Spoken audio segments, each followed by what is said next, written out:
High everyone, आज चाहिँ म सिमी र आलुको तरकारीको रेसिपी दिन गइरहेको छु। यो सिमी चाहिँ मलाई एकदम मनपर्छ। सिमी र आलु चाहिँ मैले काटकुट पारेर राखिसकेँ है साथीहरू। अनि मैले कराई बसाएँ ग्यासमा, कराई तात्यो, त्यसमा तेल हालेँ सनफ्लावरको तेल हालेँ। अनि एकछिन छोड्दै कराईलाई यता अन्डा बसालिरहेको छु मेरो नानीहरूको लागि। अनि तेल तातेर रेडी भयो, त्यसमा मैले 5 फोरन फुराएपछि मजाले पटटर गऱ्यो। क्यामेरामा पनि लाग्यो अलिकति। अनि मैले त्यसमा प्याज हालेँ, काटेर राखिरहेको थिएँ प्याज रेडी बनाएर।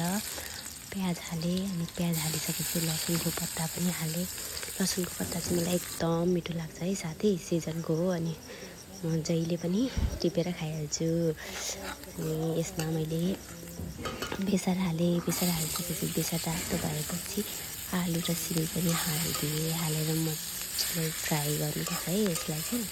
मजाले फ्राई गरेँ अनि यस्तो दामी कलर आयो। यस्तो बास्ना पनि एकदम मिठो आइरहेको थियो। मलाई यसको बास्ना चाहिँ कस्तो मनपर्छ साथीहरू।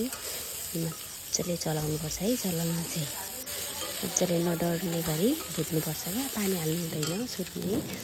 अनि यसमा मैले अलिकति नुन हालेँ, स्वादअनुसार नुन हालेँ। अनि नुन हालिसकेपछि यसमा मैले टमाटर पनि हालेँ। टमाटर हालेर यसलाई चलाउनुपर्छ एकछिन। चलाइसकेपछि यसलाई मजाले यस्तो हुन्छ। अनि यस्तो भइसकेपछि फेरि यसमा जिरा धनियाँको पेस्टलाई नि धुलो भयो नि हाल्ने। हामी चाहिँ अदुवा खाँदैनौँ, मम्मीले खानुहुन्न र मैले हालिनँ। यसमा अलिकति गरम मसला पनि हालेँ मैले। अनि भुटेँ अनि यसलाई एकछिन छोपेर पकाएपछि रेडी साथीहरू।